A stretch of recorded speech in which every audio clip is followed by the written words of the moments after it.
Stop using ChatGPT like it's 2023. Here are 5 ways to use ChatGPT for your content in the right way, in a way that you're maximizing its use in 2026. So, if you've been using ChatGPT just to write captions or a post or an email, you're using it only about 10% of its capacity. And that's why so many women come to me and say, AI makes my content sound generic, it's so disorganized, everything is scattered, it's all over the place, it doesn't remember everything, it sounds like ChatGPT, and they're just not enjoying the output. And the truth is, it's not ChatGPT, it's how you're using it. In 2026, the real way to use ChatGPT isn't just to give an instruction and get an output, like write me a post and get a post out. It is a lot more complex. It's our ability to use the tool to research what matters in our industry, to research our target audience, to help me think and clarify my message and how I want to say it. How can it help us build a strategy around our content? How can it help us develop the ideas in our head? How can we use it as a thinking partner so that it can amplify our knowledge?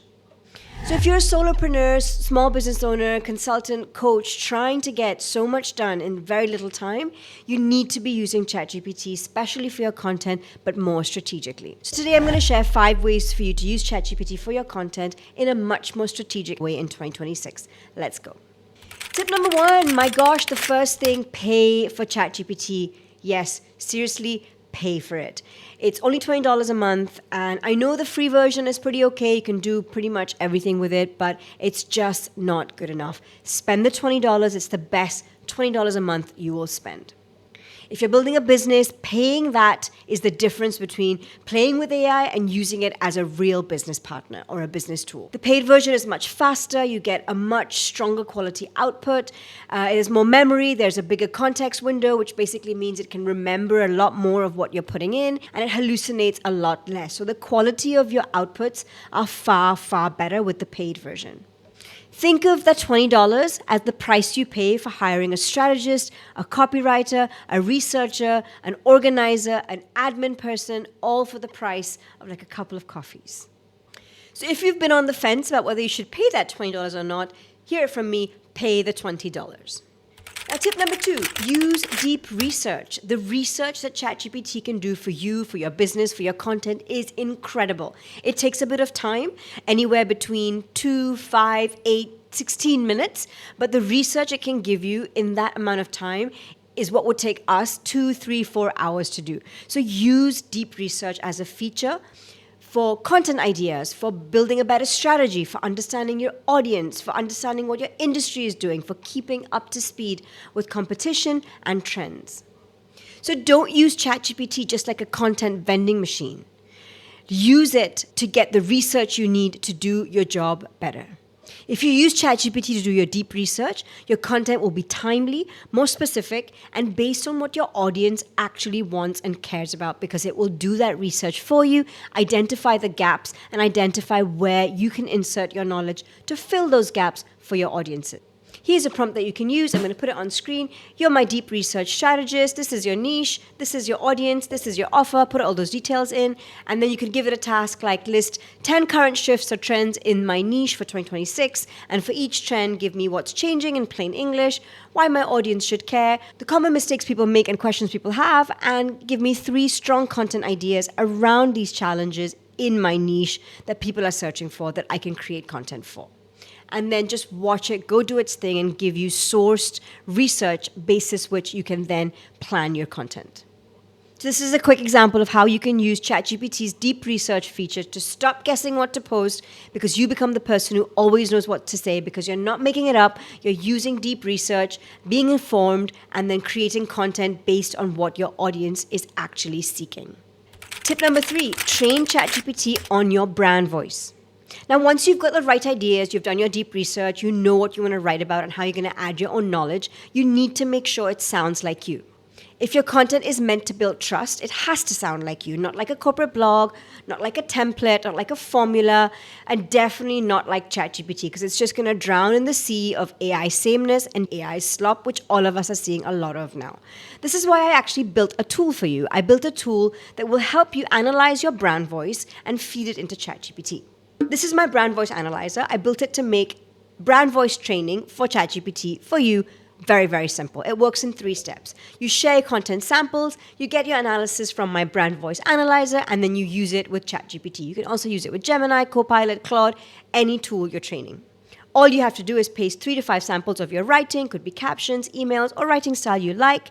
It will then analyze your tones and patterns and the way you speak. If you don't want to use my Brand Voice Analyzer, what you can also do is speak into ChatGPT and then ask it to analyze your tone of voice. You can do this by just talking to it like you would your mom for a couple of minutes, and then it will give you your tone and patterns. The tool I've built is just a different way to do it, and it will give you an AI-ready prompt to paste straight into ChatGPT that's already analyzed your tone of voice and your writing style, so that when ChatGPT writes for you, it is taking that into account when it's producing your content. So this will take the guesswork out of ChatGPT trying to figure out how you sound, right? So you're no longer saying, sound more friendly, or sound more like me, or that's not how I would speak, and this is my language. You're actually giving ChatGPT a blueprint of how you speak, what you sound like, the phrases you use, your voice, all of that. Now you can just put that into ChatGPT or any similar tool and say things like, turn this into brand voice rules, 10 bullet points, or extract the words and phrases I say often, and give 3 example hooks in my voice for this topic. Now, once you've got your voice locked in and ChatGPT understands your tone of voice, you're ready for the next level. There are 2 things you're going to do here. So the first one is tip number 4, build GPTs, so you stop repeating yourself. Building GPTs, if you haven't done it already, is one of the biggest things you must do immediately in 2026. So instead of re-explaining your tone, your structure, your audience, your job description, and everything you want to do, you build a GPT. A GPT is basically a very specifically trained assistant for a particular task. It's just like ChatGPT, but a mini version that is trained on a very specific task. It behaves like a team member trained on that task. So you could have like an expert caption writer, or an expert newsletter writer, or an expert business strategist, or an expert podcast planner, or video script writer. So basically you're taking everything ChatGPT has to offer and training it to be a specific assistant, and then you're going to use that for that particular task. Now, when you build a GPT, you can upload training material to it, and then that GPT always refers to that training material when you use it, which basically turns it into a mini assistant. So if you haven't built a GPT yet, make sure this is the year you build not just one GPT, but multiple GPTs. Something similar to GPTs, but slightly different, is called projects. Projects are where you can organize all your chats in one place. So if you have a project you're working on, you would open a project rather than a chat, and then do all work related to that project in that folder. So consider it like your desktop, and you're opening a project. Let's say a trip to Italy this summer. That's my project. So you would open a folder, it's called a project, and then you would work in that project. Now, in that project, you can also upload files. So you can upload the kind of things you want to do, the kind of people you are, any information that you think would be useful to the project, you can upload in that project. And then when you use a chat or work on a chat in that project, it will refer to all those documents. So it's similar to GPTs, but the main difference is a GPT is trained like an employee would be trained, and a project is kind of like a working folder that you would use on your desktop, but with all the intelligence of ChatGPT. Projects are really good because they stop you from scrolling through old chats to find that one brilliant thread that you had maybe a couple of days ago. You can actually keep all your chats related to a particular project in one place, and it will always refer to those chats. So the main difference between a GPT and a project is a GPT is like an employee trained on a very specific task, and a project is a place where all information of that project lives, and you can work inside because that project has all the information it needs to give you the output you need. A GPT, you can also upload a knowledge bank, so it also has information, but it starts from 0 every time you use it. And the project actually uses your memory and settings that are set for ChatGPT. So project remembers everything you've done within the project, whereas a GPT won't remember. Every time you open a GPT, it will start from scratch. A GPT also doesn't store all your chats within the GPT. You have to go to the general chat bar and look for the chat that may or may not be under a GPT. So it's actually very difficult to organize chats under a GPT, whereas in a project, anything you work on in that project will stay in the project. So you can always go back and refer to it very easily. So a GPT is really a mini version on how ChatGPT can behave when it's trained on a very specific task. And a project is where all your work will live related to a specific task. And then if you work inside that project, everything is remembered with that project. Slightly confusing, but once you use it, you'll get an idea of how they're different.